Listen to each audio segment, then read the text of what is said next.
살아계신 하나님 말씀은 사도행전 3장 1절에서 10절까지 말씀입니다. 우리 한 절씩 교독하시고요. 마지막 10절은 다 함께 봉독합니다. 제9시 기도 시간에 베드로와 요한이 성전에 올라갈새 나면서 못 걷게 된 이를 사람들이 메고 오니 이는 성전에 들어가는 사람들에게 구걸하기 위하여 날마다 미문이라는 성전 문에 두는지라. 그가 베드로와 요한이 성전에 들어가려 함을 보고 구걸하거늘 베드로와 요한과 더불어 주목하여 이르되 우리를 보라 하니 그가 그들에게서 무엇을 얻을까 하여 바라보거늘 베드로가 이르되 은과 금은 내게 없거니와 내게 있는 이것을 내게 주노니 나사렛 예수 그리스도의 이름으로 일어나 걸으라 하고 오른손을 잡아 일으키니 발과 발목이 곧 힘을 얻고 뛰어 서서 걸으며 그들과 함께 성전으로 들어가면서 걷기도 하고 뛰기도 하며 하나님을 찬송하니 모든 백성이 그 걷는 것과 하나님을 찬송함을 보고 그가 본래 성전 미문에 앉아 구걸하던 사람인 줄을 알고 그에게 일어난 일로 인하여 심히 놀라며 여기며 놀라니라. 아멘. 살아계신 하나님 말씀입니다. 저희 어머님은 늘 저를 위해 기도하실 때마다 만남의 축복을 위해 기도해 주셨습니다. 좋은 성도, 좋은 동역자, 좋은 선후배, 좋은 친구, 좋은 교회 만나도록 그렇게 기도해 주셨던 것이죠. 만남의 축복이라는 것이 얼마나 중요한지를 알기에 그렇게 빠뜨리지 않고 기도하실 때마다 기도해 주셨던 겁니다. 만남의 축복인 예수님을 인격적으로 만나면 바뀌지 않을 것 같은 사람도 변화되는 줄 믿습니다. 만남의 축복인 믿음의 동역자를 만나면 하나님의 꿈을 꾸게 되는 것이죠. 만남의 축복인 좋은 목회자를 만나면 교회의 방황은 끝납니다. 만남의 축복인 믿음의 배우자를 만나면 천국 같은 가정을 이루게 될 줄 믿습니다. 이렇듯 우리는 만남의 축복을 통해서 변화되기도 하고 또 그 놀라운 축복들을 맛보는 겁니다. 오늘 본문에서도 이런 복된 만남이 그려지는 것이죠. 두 부류의 사람이 이런 만남이 이루어지고 축복을 누리는 그 광경을 우리는 보는 겁니다. 한 부류는 어떤 사람입니까? 신앙의 사람인 성령에 속한 사람 베드로와 요한이었죠. 또 다른 한 부류는요, 신앙과는 관계없는 세상에 속한 사람, 바로 나면서 못 걷게 된 사람, 바로 이 두 부류입니다. 이 두 부류의 만남이 오늘 본문의 이야기입니다. 이 두 사람이 만남으로 영적 반응이 일어나는 그 놀라운 광경을 오늘 말씀을 통해 우리는 목도할 수 있는 것이죠. 우리가 과학 시간에 배웠던 화학 반응이라는 것 어떤 것입니까? 두 가지 화학 요소가 만나서 일어나는 작용인 것이죠. 마찬가지로 신앙의 사람들과 세상에 속한 사람들이 만남이 있을 때 그 가운데 기적이 일어나는 겁니다. 하나님의 일하심이 우리의 눈으로 볼 수 있게 되는 것이죠. 성도와 세상과의 만남이 있어야 영적인 변화가 있습니다. 성도는 세상 속으로 들어가야 하고 문제 가운데 하나님의 일하심을 드러내야 하는 것이죠. 현장 속에서 그리스도인 다움이 드러나야 하고 또 그 가운데 세상이 어떻게 변화되는지를 함께 볼 수 있어야 하는 겁니다. 만남이 없으면 아무런 변화도 기대할 수 없는 것이죠. 만남을 통해서 세상은 바뀝니다. 만남을 통해서 기독교의 그리스도인들의 강력한 그런 영적인 파워가 드러나는 겁니다. 그 만남을 통해서 일어나는 것이죠.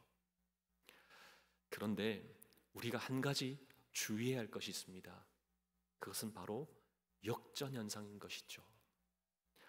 세상을 변화시키고 세상에 영향을 줘야 할 성도가 세상에 동화되고 세상에 물들어서는 안 된다는 겁니다. 할 수만 있으면 세상 속에서 하나님의 역사를, 하나님의 일하심을 드러내야 하는 것이 성도라는 것이죠. 근데 이 성도가 세상의 유혹과 그 시험에 넘어져서는 결코 안 되는 겁니다. 그럼 어떻게 성도가 세상에 동화되지 않고 역전현상이 일어나지 않게 할 수 있습니까? 세상의 유혹과 그 시험에 대해서 어떻게 담대하게 물리칠 수 있을까요? 어떻게 하면 되겠습니까? 성령 충만하면 됩니다. 성령 충만이 답인 것이죠. 다른 것 찾을 필요도 없습니다. 우리 가운데 내주하고 계시는 그 성령님이 우리 가운데 마음껏 일하시기만 하면, 성령 충만하기만 하면 역전현상은 사라진다는 겁니다. 세상에 동화되는 그 이야기, 우리와는 전혀 상관이 없는 이야기가 되는 것이죠. 왜 그런 겁니까? 성령 충만할 때 나타나는 특징들 때문입니다. 성령 충만한 사람에게 나타나는 그 특징들 때문에 역전현상은 찾아볼 수도 없고, 오히려 그 가운데 진정한 변화와 새롭게 하심을 경험하는 것이죠. 그렇다면 성령 충만한 사람에게 나타나는 그 특징이 무엇입니까? 오늘 4가지로 함께 좀 살펴보기를 원합니다. 첫째로, 성령 충만한 사람은 예수님의 이야기로 가득 차게 됩니다. 예수님의 이야기로 흘러 넘친다는 겁니다. 사도행전 2장 4절 말씀을 보면, 사도행전 2장 4절입니다. 그들이 다 성령의 충만함을 받고 성령이 말하게 하심을 따라 다른 언어들로 말하기를 시작하니라. 아멘. 성령이 오심으로 말미암아 초대교회가 시작되어졌죠. 성령의 오심으로 말미암아 시작된 그 교회 가운데 섬기는 사람들마다 성령 충만한 역사가 있었습니다. 오순절 마가의 다락방에 성령님이 임하셨죠. 그 임하신 성령이 하나님의 일을 감당하는 사람 심령 속에 충만함으로 나타났다는 겁니다. 그 충만한 역사를 통해 어떤 일이 일어났습니까? 방금 읽은 사도행전 2장 4절 말씀을 보면 성령이 말하게 하심을 따라 말하기 시작했다는 겁니다. 성령이 말하게 하신 그 메시지가 무엇이었겠습니까? 그 메시지가 무엇이었을까요? 오늘 이 2장에는 기록되어 있지 않습니다. 그러나 성령이 오신 이유를 알면 우리는 정확하게 압니다. 예수님이 승천하시면서 누구를 보내셨습니까? 보혜사 성령님을 보내주셨죠. 성령님을 보내주신 이유는 다른 것 아닙니다. 예수를 알고 깨닫게 하기 위해서, 예수님을 믿는 그 일을 돕기 위해서 성령을 보내주셨다는 겁니다. 성령님이 우리 안에 계시기에 예수가 어떤 분이신 줄 알고 예수를 담대하게 선포하게 되고, 우리의 입으로 예수 그리스도가 나의 구주십니다 고백하게 된 줄 믿습니다. 이 사람이 바로 성령 충만한 사람, 성령의 사람이라는 것이죠. 성령이 우리 가운데 임하면 그 사람의 입술을 통해 흘러나오는 것은 예수 그리스도인 줄 믿습니다. 왜냐하면 예수 그리스도를 구주로 고백해 하신 분이 성령님이기에, 그 심령 속에 예수로 차고 넘치게 하시기에 그 흘러나오는 것이 예수라는 것이죠. 그때는 다른 언어들로도 예수 이야기를 하게 하신다는 겁니다. 놀랍지 않습니까? 성령 충만을 통해서 복음의 확장, 땅끝까지 이르러 복음이 증거되어지는 복음의 확장, 복음의 역사가 일어나게 하신다라고 말씀하는 것이죠. 오늘 본문에서도 그 성령 충만한 그 한 사람 한 사람, 바로 베드로와 요한을 통해서 미문에 앉았던 나면서 걷지 못했던 그 사람에게 예수가 선포되어진 광경을 함께 보는 겁니다. 베드로 요한이 선포했던 것, 자기 이야기가 아니죠. 예수님 이야기입니다. 오늘 6절 말씀만 보겠습니다. 6절입니다. 베드로가 이르되 은과 금은 내게 없거니와 내게 있는 이것을 내게 주노니 나사렛 예수 그리스도의 이름으로 일어나 걸으라 하고, 베드로, 요한 자신에게 내게 있는 이것을 내게 주노니 그것이 무엇입니까? 바로 예수 그리스도시잖아요. 예수가 있고 예수로 가득 찬 베드로와 요한 가운데 있는 그 예수를 전하는 겁니다. 선포하는 것이죠. 예수가 드러나는 겁니다. 그런 사람을 통해 예수 그리스도의 이름으로 일어나 걸으라, 그 가운데 놀라운 기적이 일어나는 줄 믿습니다. 골로새서 3장 17절에서도 또 무엇을 하든지 말이나 일에나 다 주 예수의 이름으로 하고 그를 힘입어 아버지 하나님께 감사하라. 성령 충만한 예수의 사람들, 그 사람들은 무엇을 해도 예수의 이름으로 한다는 겁니다. 예수의 이야기로 예수님 흘러넘치는 것이죠. 이런 저와 여러분 되기를 원합니다.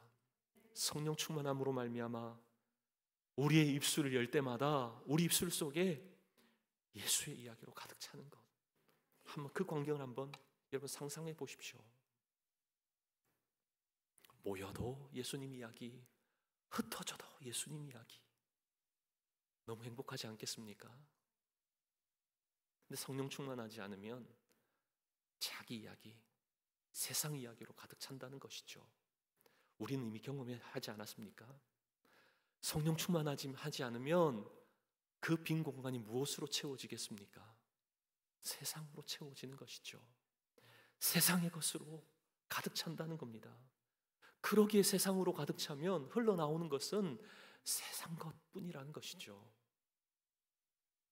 오늘 이 자리에 앉아 계신 저와 여러분 가운데는 세상이 아닌 예수님 이야기로 가득 차게 하실 줄 믿습니다. 성령 충만한 한 사람 한 사람 가운데 예수의 이름이 선포되고 예수의 이름으로 권능을 행하는 저와 여러분 되기를 축복합니다.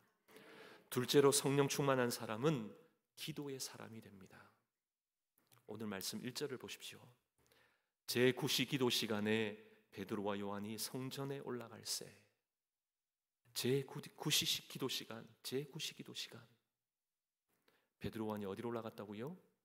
성전으로 올라갔다는 겁니다. 왜 올라갔을까요? 기도하러 갔다는 겁니다.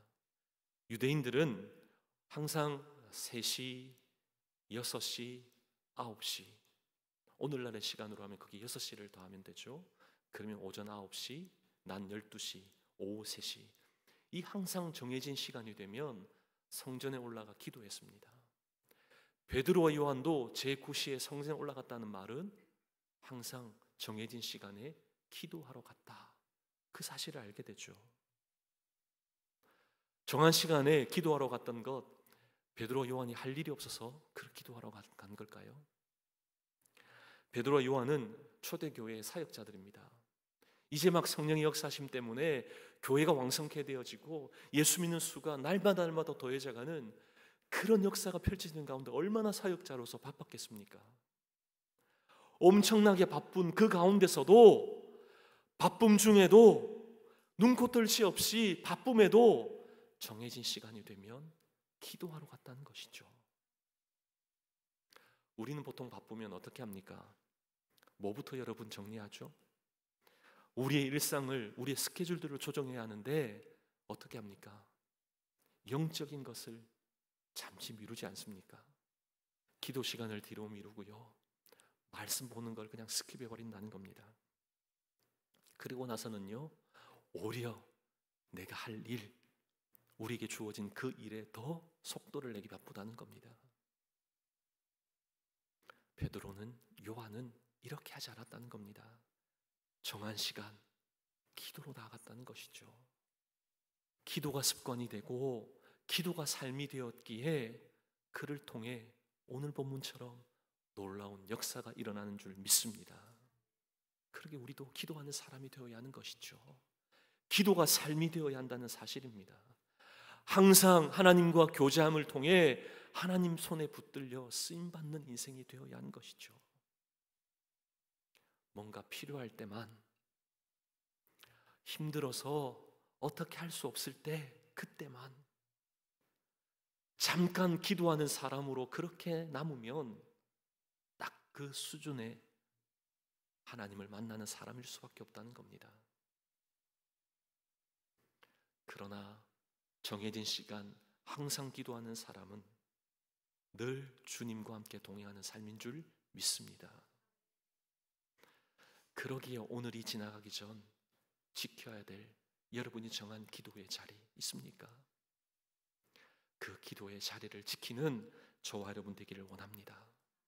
어쩌면 오늘이 우리에게 주어진 기도의 자리로서 여유로운 시간, 마지막인 시간이 될 수도 있기 때문입니다.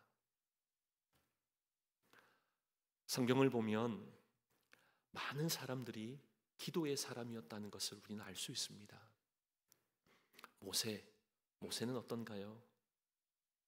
하나님을 엎드릴 때 그의 얼굴에 광채가 나는 그런 사람이었습니다. 하나님 앞에 엎드려서 자신의 그런 무능함을 깨닫고, 그러나 하나님께서 모세를 들어서 어떤 일을 펼치십니까? 이스라엘을 출애굽하는 그 민족의 귀한 일꾼으로 주님 사용하시잖아요. 사무엘은 어떻습니까? 사무엘은 하나님의 제사와 기도하는 그 삶을 통해서 블레셋이라고 하는 그 당시 시대의 난제였던 블레셋을 무찌르게 되는 그런 역사를 보지 않습니까? 엘리야는요 850대 1로 바알 숭배자들과 맞서서 싸웁니다. 그러나 확신에 찬 기도로 승리를 맛보는 것이죠. 기도하는 사람을 통해 우리 하나님 일하시는 줄 믿습니다. 그 기도하는 사람. 그렇다면 우리가 세상에 줄 수 있는 여러분 최고의 선물이 뭘까요? 바로 기도하는 겁니다. 뭔가 사회를 위해서 공헌해야지 그 첫 시작이 기도여야 한다는 겁니다. 여러분이 영적으로 기도하고 영적으로 무장되어지기만 하면 여러분을 통해 세상이 복을 누리게 될 줄 믿습니다. 그 만남이 축복된 만남이 되는 것이죠. 여러분 직장에서도 캠퍼스에서도 여러분 일터와 사업체에서도 우리가 줄 수 있는 최고의 선물은 성령 충만하여 기도하는 겁니다. 여러분 영적으로 무장되기만 하면 바로 이 귀한 선물을 나누는 것이죠. 이것이 세상에 줄 수 있는 최고의 선물인 줄 믿습니다. 기도의 한 사람 한 사람으로 세워지기를 소망합니다. 세 번째로 성령 충만한 사람은 협력의 사람이 됩니다. 베드로와 요한, 여러분 성경을 읽어보시면 그 사람이 어땠는지 우리는 알 수 있습니다. 베드로는요 아주 현실적이었고 직선적이고 행동파였던 사람입니다. 이에 반해서 요한은 신과 같은 그런 정서를 가진 사람이었습니다. 요한은 이상주의자였고요 사색하기를 좋아했던 사색형 사람이었습니다. 이런 극과 극의 사람이 오늘 말씀을 보면요 함께 성전에 올라갔다. 여러분 놀랍지 않습니까? 물과 기름인 사람이, 섞일 수 없는 사람이 함께 성전에 올라갔다. 저만 놀라워하고 있는 것 같습니다. 너무 놀라운 말씀이잖아요. 이 두 사람이 처음부터 그러한 사람이 아닙니다. 처음부터 예수의 제자였지만, 가까운 사람이었지만 이 둘은 서로 라이벌 관계였다는 겁니다. 맞수였다는 것이죠. 그러다 보니 제자로 부름받았지만 늘 서로 시샘하고 질투하는 그런 관계였습니다. 우리 그러한 모습을 어디서 발견할 수 있냐면 요한복음 21장 19절에서 23절의 그 내용을 보면 아주 잘 나와 있습니다. 특히 요한복음 21장 21절을 보시면 베드로가 요한에 대해서 예수님께 질문하는 그 내용입니다. 이에 베드로가 그를 보고 누구를 본 거죠? 요한을 보고 예수께 여짜오되 주님 이 사람은 요한은 어떻게 되겠사옵나이까? 베드로는 이때까지만 해도 요한을 영적 라이벌로 생각했다는 겁니다. 그러기에 예수님께 요한에 대해서 물었던 것이죠. 근데 예수님은 베드로에게 뭐라고 답하십니까? 요한복음 21장 그 다음 절 22절입니다. 예수께서 이르시되 내가 올 때까지 그를 머물게 하고자 할지라도 내게 무슨 상관이냐? 너는 나를 따르라 하시더라. 너는 무슨 상관이냐? 내게 무슨 상관이냐? 왜 참견하느냐? 요한에게 왜 그렇게 너 관심 많니? 그러면서 우리 주님 뭐라고 말씀하시죠? 너는 나를 따르라. 오늘 말로 바꾸면요, 너 할 일이나 잘해. 너나 충성되게 잘 섬겨. 우리 주님이 그렇게 말씀하는 겁니다. 이런 모습을 소유하고 있던 요한이었고 베드로였습니다. 그런데 사도행전으로 넘어오면 어떻게 달라지죠? 성령 충만한 베드로와 요한은 함께 성전에 올라가 주의 일을, 하나님의 역사를, 기적을 일으키는 사람들로 쓰임받습니다. 할렐루야. 성령 충만한 베드로와 요한을 통해 이전의 모습은 온데간데 없고 함께 동력하는 사람, 협력하는 사람으로 만드신다는 것이죠. 성령 충만할 때 이런 역사가 일어나는 줄 믿습니다. 성령이 임하면, 성령에 사로잡히면, 내주하시는 성령님께서 우리 가운데 마음껏 일하시기 시작하면 협력하는 사람, 동력하는 사람으로 서게 하시는 것이죠. 이 자리에 앉아 있는 저와 여러분도 바로 이런 베드로와 요한과 같은 사람 되게 하실 줄 믿습니다. 우리 그런 의미로 우리 옆에 계신 분에게 이렇게 한번 선포하셨으면 좋겠습니다. 성령 충만하여 동력합시다. 성령 충만하여 동력합시다. 한 번 더 우리 선포하시죠. 성령 충만하여 협력합시다. 성령 충만하여 협력합시다. 할렐루야. 성령 충만함으로 동력하고 협력하는 그런 주의 일꾼 되게 하시는 줄 믿습니다. 마지막으로 성령 충만한 사람은 이웃의 필요를 채우는 사람입니다. 이웃의 필요를 채우는 사람이 된다는 것이죠. 다른 말로 바꾸면 이웃이 보이기 시작한다는 겁니다. 배려의 사람이 되는 것이죠. 나면서 못 걷게 된 사람은 베드로와 요한에게는 매일 자신이 걸어가던 그 길에 있었던 사람입니다. 성전 미문은 그들이 매일 정한 시간에 들렀던 곳입니다. 그곳에서 구걸하던 그 목소리는 그들이 매일 들었던 그런 외침이었습니다. 그런데 성령 충만하지 않을 때는 그냥 한 귀로도 걸렸던 것뿐이죠. 그냥 보고 지나쳤던 겁니다. 그런데 성령 충만한 성령의 사람이 되니 그의 일상도 달라졌던 것이죠. 4절입니다. 베드로가 요한으로 더불어 주목하여, 베드로가 요한과 더불어 주목하여, 예전에 보이지 않던 것이 보이게 되고 예전에 들리지 않던 것이 들리게 되었다는 겁니다. 베드로가 요한과 더불어 성령 충만한 사람이 되니 주목하게 되었던 것이죠. 예전에 할 수 없던 것을 하게 된다는 겁니다. 이것이 성령 충만함의 특징이라는 겁니다. 점점 이웃이 보이는 것이죠. 주변이 보이는 겁니다. 이기적으로 자신만을 위해 살던 사람이 성령의 역사가 있자 이웃에 대한 배려가 드러나는 것이죠. 그런가 하면 성전 미문에 출입했던 사람이 베드로와 요한뿐이었습니까? 수도 없는 많은 사람이 성전을 향하여 갔습니다. 성전 미문을 통과했죠. 하지만 사랑하는 사람들은 관심도 없었고 보지도 못했습니다. 그런데 성령에 사로잡혔던 베드로와 요한은 그들의 영적인 눈이 뜨여 나면서 걷지 못하는 그 사람이 눈에 들어왔던 겁니다. 주목했던 것이죠. 보이자 베드로 요한이 못했습니까? 그의 진짜 필요, 예수의 이름으로 채워주었죠.